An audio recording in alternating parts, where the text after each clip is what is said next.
જય Bharat dear all બચ્ચા party. તો લાસ્ટ લેક્ચરમાં આપણે ડિસ્કસ કર્યું હતું એક્ટિવ ટ્રાન્સપોર્ટ વિશે. હવે જે આપણે જોવા જઈ રહ્યા છીએ that is modification of plasma membrane, એટલે કે કોષરસ પટલના અલગ અલગ રૂપાંતરણો તેના કાર્યને અનુલક્ષીને અને જે તે સ્થાન ઉપર તે આવેલું છે એના આધારે. આઈ હોપ કે તમે બધી નોટ્સ છે બરાબર બનાવતા હશો. નોટ્સ બનાવતી વખતે જે મેં અહીંયા ટેક્સ્ટ લખ્યું છે એ બેઠું લખવાની જરૂરિયાત નથી, પણ એનોટેશન જેટલા મેં કર્યા છે, જેટલું ડેફિનેશન છે હું બોલ્યો છું, એ ડેફિનેશનને એ જે છે એ તમારા નોટ્સની અંદર આવવું જોઈએ.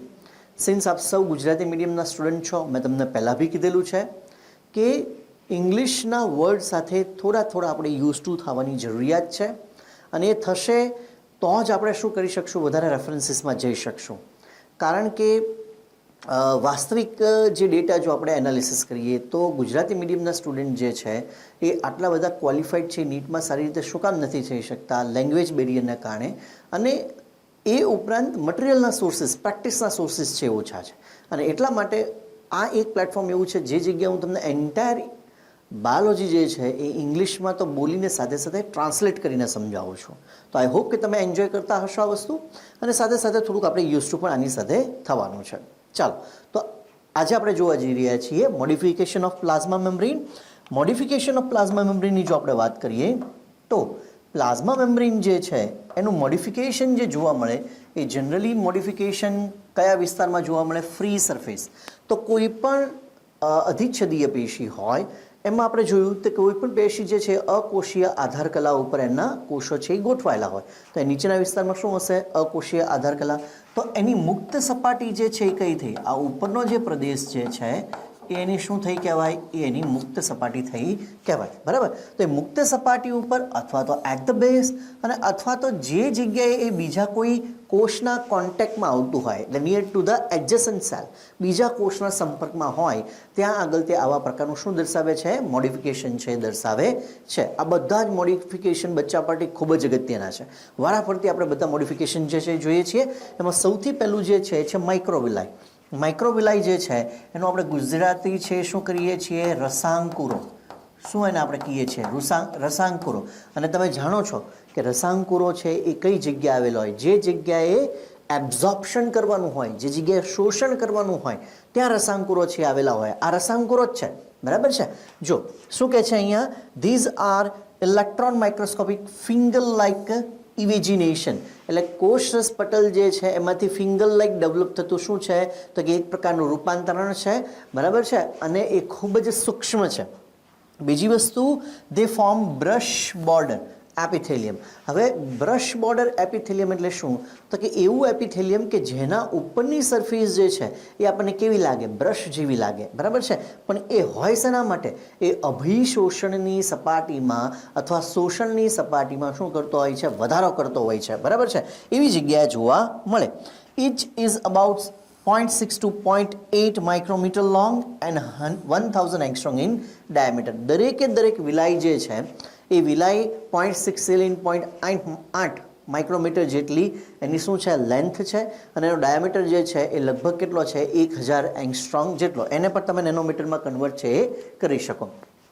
એ ઉપરાંત they are supported by microtubule. હવે આ જે ગળીઓ જેવી જે રચના છે એ ગળીઓ જેવી રચના વાસ્તવિક રીતે એની અંદરની તરફ આવી શું આવેલી હોય? માઇક્રોટ્યુબ્યુલ્સ આવેલી હોય. અને એ માઇક્રોટ્યુબ્યુલ્સ જે છે એ શું કરતી હોય? તો કે આ જે ફિંગર લાઇક સ્ટ્રક્ચર જે છે એને શું કરતી હોય? સપોર્ટ. તો આ દાખલા તરીકે ફિંગર લાઇક સ્ટ્રક્ચર છે તો એના બેઝમાં અંદરની તરફ શું હશે? માઇક્રોટ્યુબ્યુલ્સ હશે.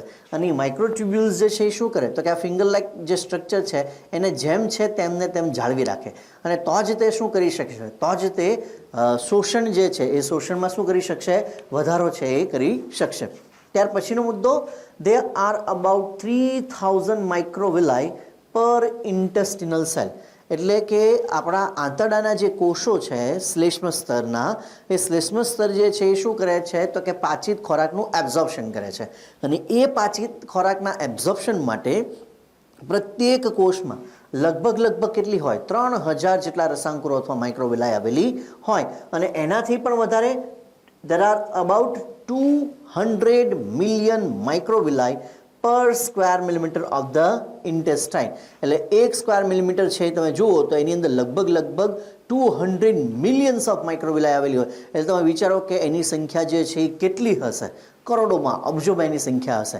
અને અહીંયા આ માઇક્રોવિલાય જે છે એ શું છે તો કે કોષરસ પટલનું એક રૂપાંતરણ છે. અને આ રૂપાંતરણ શેના માટે છે? અભિશોષણ માટે.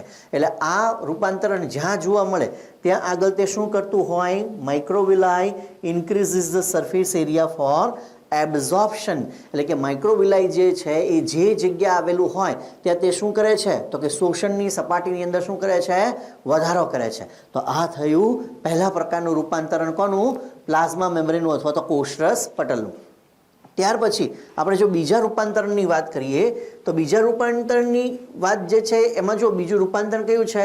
જંક્શનલ કોમ્પ્લેક્સ. બીજું રૂપાંતરણ છે કયું છે? જંક્શનલ કોમ્પ્લેક્સ. એ જંક્શનલ કોમ્પ્લેક્સ એટલે શું તો કે જે જગ્યાએ બે કોષો નજીક હોય ને એની વચ્ચે જે જોડાણ રચાય તેને આપણે શું કહેશું? જંક્શનલ કોમ્પ્લેક્સ. એને શું કહેશું આપણે? જંક્શનલ કોમ્પ્લેક્સ. એટલે અહીંયા આગળ ફ્રી સરફેસ નથી, પરંતુ બે કોષો જે છે બે કોષો જ્યાં એકબીજાના સંપર્કમાં આવતા હોય તેવી જગ્યા, બરાબર, ત્યાં આગળ શું જોવા મળે? જંક્શનલ કોમ્પ્લેક્સ.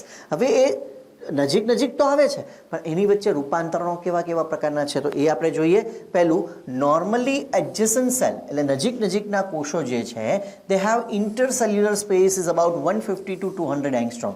એટલે નજીકના જે બે કોષો છે એ બે કોષો વચ્ચેનો જે ગેપ છે, બે નજીકના કોષો વચ્ચેનો શું છે? ગેપ છે. એ ગેપ કેટલો હશે? Normally 150 to 200 angstrom.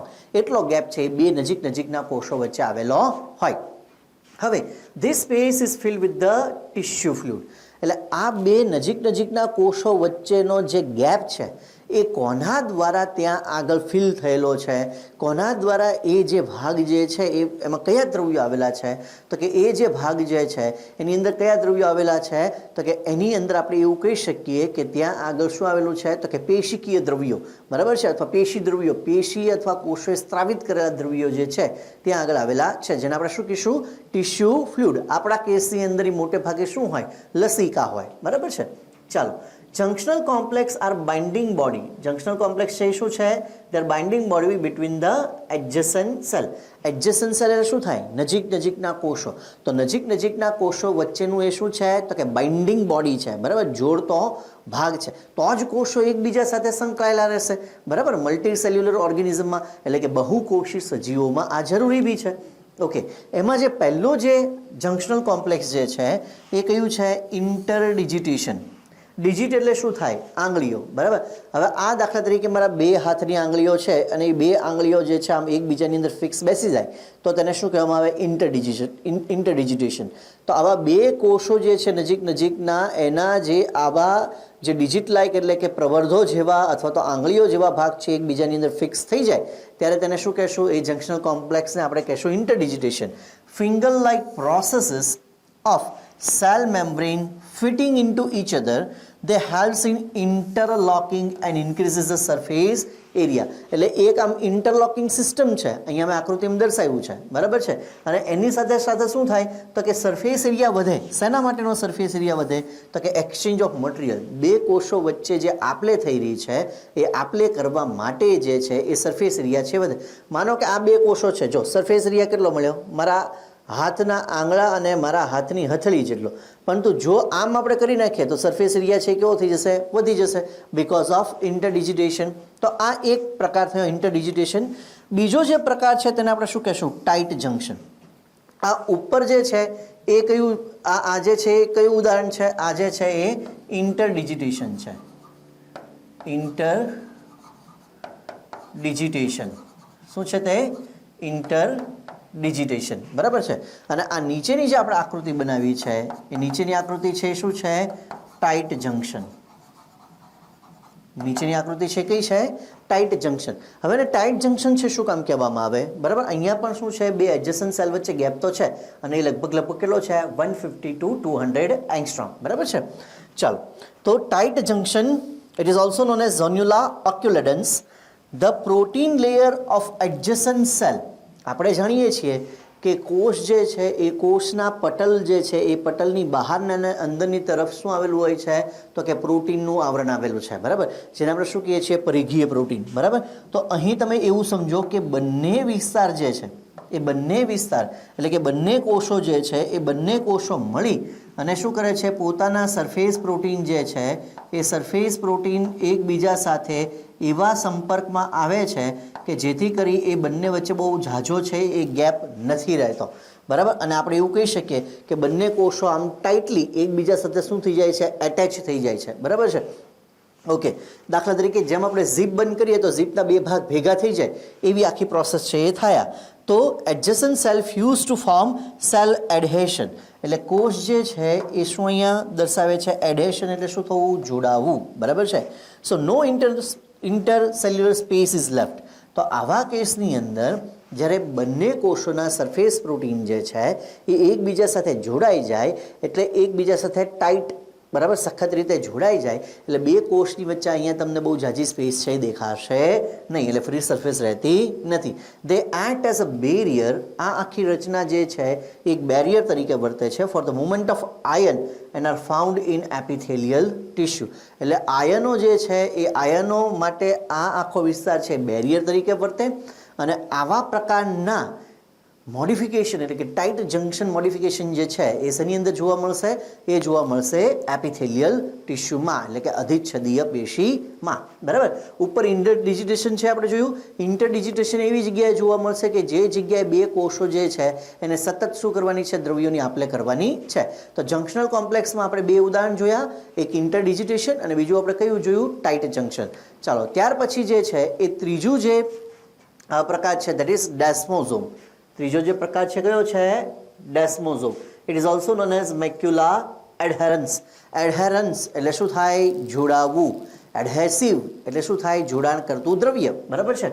ચાલો, the intracellular space is wide or widens and it is around 300 to 500 angstrom. Normally બે કોષો વચ્ચેની જગ્યા કેટલી હતી, એ 150 થી 200 એંગસ્ટ્રોમ હતી. પણ આ કેસમાં એટલે કે ડેસ્મોઝોમની જો આપણે વાત કરીએ તો બે કોષો વચ્ચેની સ્પેસ છે એ કમ્પેરેટિવલી કેવી છે, વધારે, almost double. It become 150 to 300 angstrom, એટલે 150 થી 300 એંગસ્ટ્રોમ જેટલી એ જગ્યા, 500 એંગસ્ટ્રોમ જેટલી એ જગ્યા છે. And is field with the cement like material. અને એ સિમેન્ટ લાઇક મટીરિયલ જે છે એ બીજું કશું નથી પણ શું છે, પ્રોટીન. અને એ પ્રોટીનનો સ્ત્રાવ બંને મેમ્બ્રીએ કરેલો છે. એટલે અહીંયા જો આપણે જોઈએ તો આ દાખલા તરીકે બે કોષ છે અને બે કોષના આ કોષરસ પટલ છે. એ જ કોષરસ પટલ દ્વારા શું થાય છે તો કે પ્રોટીનનો સ્ત્રાવ થાય છે અને આવો મોટો પ્રોટીનનો અણુ જે છે એ બંનેની વચ્ચે આવેલો હોય અને એને કારણે બે પટલો વચ્ચે જગ્યા કેવી થઈ જાય, વધી જાય. અને વધી જાય એટલા માટે આપણે શું કહીએ છીએ, એની વચ્ચે સ્પેસ કેટલી છે, 300 એંગસ્ટ્રોમ ટુ 500 એંગસ્ટ્રોમ. હવે જો જગ્યા આટલી બધી વધી જાય અને મોટો પ્રોટીનનો અણુ જે છે એ વચ્ચે હોય તો એને સપોર્ટ કરવા માટે થઈને કોઈ વસ્તુ છે એ જોઈશે. તો એ સપોર્ટ કરવા માટે આ જે મેં બંને કોષોની અંદર જે બનાવ્યા છે તાતણા જેવા ભાગો એને શું કહેવામાં આવે છે, ટોનોફાઇબ્રિલ્સ. એ શાના બનેલા છે, પ્રોટીનના. એટલે અહીં આપણે જે આ બંને સ્ટ્રક્ચર જે બનાવ્યા છે, આ બંને સ્ટ્રક્ચર જે છે તેને આપણે શું કહેશું, ટોનોફાઇબ્રિલ. અને એ પ્રોટીનના ફિલામેન્ટ છે. શું છે તે, પ્રોટીનના ફિલામેન્ટ. એ આ સ્ટ્રક્ચરને શું આપે છે, સપોર્ટ આપે છે. તો આ જે આપણે ઉપરનો જે ભાગ બનાવ્યો છે એ શું દર્શાવે છે, ડેસ્મોઝોમ, બરાબર. ઉપરનો જે ભાગ છે શું દર્શાવે છે, ડેસ્મોઝોમ. અને એની અંદર બે જે કોષો છે એની વચ્ચે ગેપ છે કેવો છે, વધારે છે, બરાબર છે. ચાલો ત્યાર પછી જો આપણે વાત કરીએ, ડેસ્મોઝોમ હેલ્પ ઇન મિકેનિકલ સપોર્ટ. જે ભાગોની અંદર યાંત્રિક મજબૂતાઈની જરૂરિયાત હશે, મિકેનિકલ સપોર્ટ એટલે શું થાય, યાંત્રિક મજબૂતાઈ. And spot well and act as a trans membrane linker. આ જે ભાગ છે એ વેલ્ડિંગ જેવો, જેમ આપણે કેમ લોખંડના બે ભાગોને જોડતા હોય તો વચ્ચે શું આપણે કરીએ છીએ, વેલ્ડિંગ કરીએ છીએ ને, તો એ વેલ્ડિંગ મટીરિયલ તરીકે આ પ્રોટીન છે વધશે. એટલે બે કોષોને જોડતું એક વેલ્ડિંગ વાળો ભાગ છે એ શું છે, પ્રોટીન છે, બરાબર છે. અને એ પ્રોટીન જે છે એ વાસ્તવિક રીતે શું છે, ટ્રાન્સ મેમ્બ્રેન લિંકર. એટલે બે કોષોના કોષરસ પટલ વચ્ચેનું શું છે, તે લિંકર એટલે કે જોડતો ભાગ છે. They R mainly found in cell of tissue which undergo mechanical stress. એવા કોષો કે જે યાંત્રિક સ્ટ્રેસની અંદર આવતા હોય, ખૂબ મિકેનિકલ વર્ક કરવાનું હોય અને એ શું થતા હોય, થાકતા હોય, એવા ભાગોની અંદર જે છે એ આવા પ્રકારના પ્રોટીન આવેલા હોય બે સક્સેસિવ એટલે કે અથવા તો એડજસન્ટ નજીકના કોષો વચ્ચે. મેઇનલી આવું આવેલું હોય સ્નાયુઓમાં. એક્ઝામ્પલ્સ જે છે એ આપણે જોયું તો કે બ્લેડર વોલ એટલે કે આપણી જે મૂત્રાશય છે એની થેલીની અંદર આવેલું હોય. કાર્ડિયાક મસલ્સ, જો કાર્ડિયાક મસલ શું થાય, હૃદય સ્નાયુ, તો હૃદય સ્નાયુ બિલકુલ શ્રમિત થતા નથી અને સતત હૃદય સ્નાયુઓને શું કરવાનું હોય, સંકોચન શિથિલીન. તો આ જ હૃદય ચાલે ને ભાઈ, અને હૃદય ચાલે તો જ તમે ચાલો ને, હા કે ના? હા, એટલા તો હોશિયાર, હોનહાર અને હોરર છો જ તમે. ચાલો, example bladder wall, cardiac muscles, અને ત્રીજું કયું એક્ઝામ્પલ છે, ગેસ્ટ્રો ઇન્ટેસ્ટિનલ મેમ્બ્રેન. ગેસ્ટ્રો ઇન્ટેસ્ટિનલ મેમ્બ્રેન એટલે શું થાય, ગેસ્ટ્રો એટલે રિલેટેડ ટુ સ્ટમક, જઠર, અને ઇન્ટેસ્ટિનલ એટલે શું થાય, આંતરડું. એટલે આમ જ્યારે શબ્દ ગેસ્ટ્રો ઇન્ટેસ્ટિનલ હોય ને ત્યારે તમારે સમજવાનું અન્નમાર્ગ. શું સમજવાનું છે? અન્નમાર્ગ. કારણ કે બે જ ભાગો છે મેઇનલી, જઠર અને નાનું અને મોટું આંતરડું, બરાબર છે? ચાલો, તો આ બધા ભાગો જે છે તો નાનું આંતરડું મોટું આંતરડું સતત પેરિસ્ટાલ્ટિક મુવમેન્ટ કરતા હોય એટલે કે પરિસંકોચનની ક્રિયા, તો એ બી શ્રમિત થાય, થાકે છે અને સતત એ થતું હોવાને કારણે એને યાંત્રિક મજબૂતાઈની જરૂરિયાત પડે. તો ત્યાં પણ શું આવેલું હશે, ડેસ્મોઝોમ જે છે એ આવેલું હશે. તો આ ઉપરના જે મોડિફિકેશનની આપણે આકૃતિ બનાવી છે શું છે, ડેસ્મોઝોમ. હવે એવા જ પ્રકારનું ડેસ્મોઝોમ, પણ માનો કે વચ્ચે પ્રોટીન નથી. હવે જો પ્રોટીનનો અણુ વચ્ચે ના હોય તો એનો મતલબ તમારે એવો તો લઈ જ શકાય ને કે જો પ્રોટીનનો અણુ હતો તો શેની જરૂરિયાત પડી, ટોનોફાઇબ્રિલની જરૂરિયાત પડી. જો પ્રોટીનનો અણુ ન હોય અને ગેપ એઝ ઇટ ઇઝ રહી જાય તો આની પછીનું આપણું મોડિફિકેશન છે એ આવે, અને એ મોડિફિકેશન છે તેને આપણે શું કહેશું, ટર્મિનલ બાર, બરાબર, અથવા તો તેને કહેવાય ઝોન્યુલા એડહેરન્સ, બરાબર. ટર્મિનલ બાર અથવા તો ઝોન્યુલા એડહેરન્સ, ધીઝ આર લાઇક ડેસ્મોઝોમ, એટલે ડેસ્મોઝોમ જેવું જ છે બટ વિધાઉટ ટોનોફાઇબ્રિલ. એમાં ટોનોફાઇબ્રિલની રિક્વાયરમેન્ટ છે નહીં, કારણ કે પેલું વેલ્ડિંગ મટીરિયલ છે જ નહીં, બરાબર છે. They are found between the cell of epithelium. Epithelium જે છે અધિચ્છદીય પેશીના કોષો, એની અંદર કોષો વચ્ચે આવા પ્રકારનું મોડિફિકેશન આવેલું હોય. આ બંનેમાં સેમ જો ઘણી બધી સામ્યતા છે, બરાબર, પણ અહીંયા પ્રોટીન છે, અહીંયા પ્રોટીન નથી. પ્રોટીન હતું એટલે ટોનોફાઇબ્રિલની રિક્વાયરમેન્ટ છે હતી, પ્રોટીન નથી એટલે ટોનોફાઇબ્રિલની રિક્વાયરમેન્ટ નથી. તો જંક્શનલ કોમ્પ્લેક્સની અંદર પહેલાં આપણે કયું જોયું, જંક્શનલ કોમ્પ્લેક્સમાં પહેલાં આપણે જોયું ઇન્ટરડિજિટેશન જોયું. ત્યાર પછી જે છે એ આપણે કોની વાત થયેલી તો કે ત્યાર પછી દાખલા તરીકે આપણે ડેસ્મોઝોમ જોયું. ડેસ્મોઝોમ પછી આપણે શું જોયું તો કે ટર્મિનલ બાર્સ છે જોયા, બરાબર છે. તો આ બધી વાત જે છે એ આપણે કરી. એની પહેલાં એક આપણે ટાઈપ જંક્શન પણ જોયું, એટલે 4 પ્રકારના મોડિફિકેશન જે છે આપણે જંક્શનલ કોમ્પ્લેક્સની અંદર જોયા. ત્યાર પછીનું જે નેક્સ્ટ મોડિફિકેશન છે દેટ ઇઝ ગેપ જંક્શન. શું કહેવામાં આવે છે તેને, ગેપ જંક્શન. હવે એમાં જો શું કહે છે, એડજસન્ટ cell membrane joined by intercellular સેપ્ટમ, એટલે કે અહીંયા આગળ આ વાક્ય આખું અહીંયા સુધી છે એવું સમજો તમે.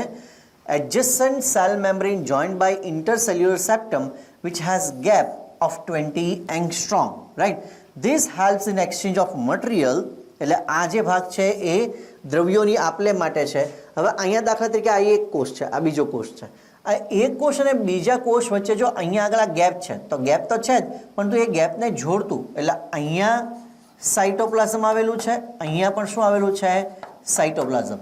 તો આ બે કોષોના સાઇટોપ્લાઝમને જોડતો એક પ્રોટીનનો ભાગ છે પાઇપ જેવો, બરાબર. શું કહે છે અહીંયા, એડજસન્ટ cell membrane joined by intercellular સેપ્ટમ, એટલે નજીકના કોષરસ પટલ છે, બે કોષના કોષરસ પટલ જે છે એ એકબીજા સાથે શું થાય છે, જોડાય છે, એકબીજા સાથે જોડાય છે, બરાબર છે. which has a gap of 20 angstrom and it is nothing but the protein pipe. A protein પાઇપની જેમ એ કામ કરે છે. This helps in exchange of material and they are mainly found in cardiac muscles. એટલે આ શેની અંદર જોવા મળે તો કે આ જોવા મળે છે હૃદય સ્નાયુઓમાં, બરાબર. એન્ડ સ્ટિમ્યુલેશન કોન્ટ્રેક્શન, એટલે આ જે છે એ એક જો હૃદયનું ધબકવાની પ્રક્રિયા જે છે એ બહુ જ રિધમિક છે, બરાબર. અને હૃદય ધબકવાની પ્રક્રિયાની જે શરૂઆત થાય એ એસએ નોડથી થાય. એસએ નોડને શું કહેશું આપણે, સાઇનો એટ્રિયલ નોડ, બરાબર. અને એ ત્યાર પછી સમગ્ર હૃદયની દિવાલમાં એ ફટાફટ શું થવું જોઈએ, સ્ટિમ્યુલેશન પહોંચી જવું જોઈએ. તો એ સ્ટિમ્યુલેશન પહોંચાડવા માટેની પ્રક્રિયામાં એકબીજા કોષ વચ્ચે સંપર્ક છે ઝડપથી થવો જોઈએ. અને એટલા માટે અહીં કેવું છે, આખી અલગ વસ્તુ છે કે બે કોષોના કોષરસ પટલ જ એકબીજા સાથે જોડાઈ જાય અને એક પાઇપ જેવો ભાગ છે બનાવે, બરાબર. કોષરસ કોષરસ પટલ બંનેના જોડાઈને શું બનાવે પાઇપ જેવો ભાગ અને એના દ્વારા એક્સચેન્જ ઓફ મટીરિયલ છે એ થશે અને એટલા માટે તેને આપણે શું કહેશું ગેપ જંક્શન બરાબર બંને કોષો વચ્ચે ગેપ છે પરંતુ એ ગેપ જે છે એની અંદર વચ્ચે એક પાઇપ જેવો ભાગ છે જે બંનેના પટલને જોડે અને ત્યાંથી દ્રવ્યોની આપલે છે એ થશે ત્યાર પછી જે છે દેટ ઇઝ પ્લાઝ્મોડેઝમાટા જેને તમે ગુજરાતીમાં કહેશો કોષ રસતંતુવાળો ભાગ એટલે બે કોષો જે છે એ એકબીજા સાથે જોડાણ કેવી રીતે સાધે એવું મેં તમને એક મુદ્દાની અંદર હું સમજાવી ચૂક્યો છું અને એ મુદ્દો હતો વનસ્પતિ કોષની રચના તો વનસ્પતિ કોષની રચના જો તમને યાદ હોય તો વનસ્પતિ કોષની રચનામાં આપણે કોષ દિવાલનો કેટલોક ભાગ જે છે એ બનાવ્યા વગરનો રાખતા હતા આકૃતિમાં અને એ ભાગને આપણે શું કહેતા પીટ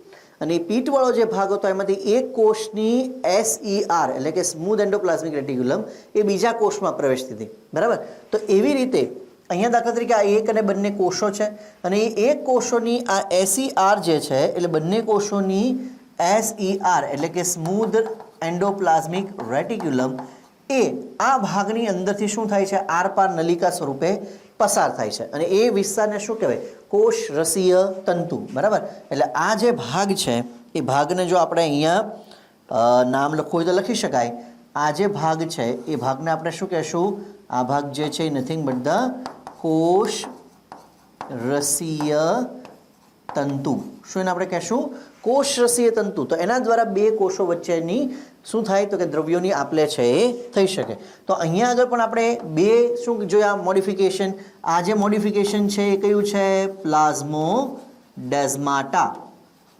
શું છે પ્લાઝ્મોડેઝમાટા અને ઉપરનું જે મોડિફિકેશન જે છે એ કયું છે ગેપ જંક્શન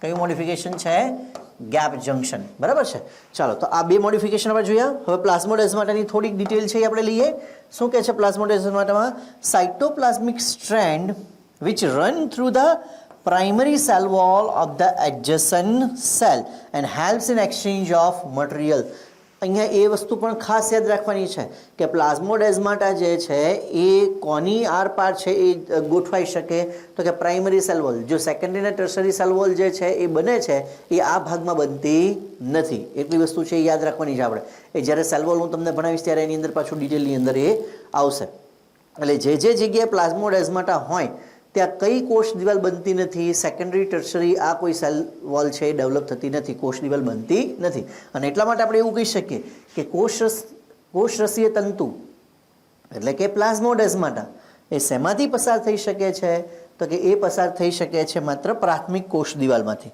ડેઝમોટ્યુબ્યુલ્સ આ ડેઝમોટ્યુબ્યુલ્સ એટલે આ પ્લાઝ્મોડેઝમાટામાંથી જે પસાર થાય છે હવે ટ્યુબ્યુલ વાસ્તવિક રીતે શું છે તો કે desmotubule strands of SER that pass through the cytoplasmic strand એટલે વાસ્તવિક રીતે ડેઝમોટ્યુબ્યુલ્સ એટલે એને શું કહેશું જે પ્લાઝ્મોડેઝમાટામાં જે ટ્યુબ્યુલ જેવો ભાગ આરપાર પસાર થાય છે એ પણ એ વાસ્તવિક રીતે શું છે વાસ્તવિક રીતે એ છે SER એટલે કે સ્મૂધ એન્ડોપ્લાઝમિક રેટિક્યુલમ એ છે બરાબર તો અહીં આપણે બે મોડિફિકેશન છે જોયા પ્લાઝ્મા મેમ્બ્રેનના એક આપણે જોયું માઇક્રોવિલાઈ અને બીજું આપણે જોયું જંક્શનલ કોમ્પ્લેક્સ અને જંક્શનલ કોમ્પ્લેક્સની અંદર પછી આપણે અલગ અલગ છે જોયા કયા આપણે જોયા તો કે પહેલાં આપણે જોયું દાખલા તરીકે આપણે જોયું ઇન્ટરડિજિટેશન પછી આપણે જોયું ટાઇટ જંક્શન ત્યાર પછી આપણે શું જોયું તો કે ત્યાર પછી આપણે જોયું ગેપ જંક્શન અને એ સિવાયના પણ ઘણા બધા આપણે 6 જેટલા પ્રકારો જે છે અહીંયા જોયા આઈ હોપ કે તમને આ લેક્ચર છે એ સમજમાં આવ્યો હશે નોટ્સ છે પ્રોપરલી બનાવજો જો તમને આ લેક્ચર પસંદ આવ્યો હોય તો અમારી અદ્વૈત એચિવર્સ યુટ્યુબ ચેનલ જે છે આપ સબસ્ક્રાઈબ કરો અને અમારી એપ્લિકેશન છે ડાઉનલોડ કરો thank you so much love you all વિદ્યાર્થી દેવો ભવ જય ભારત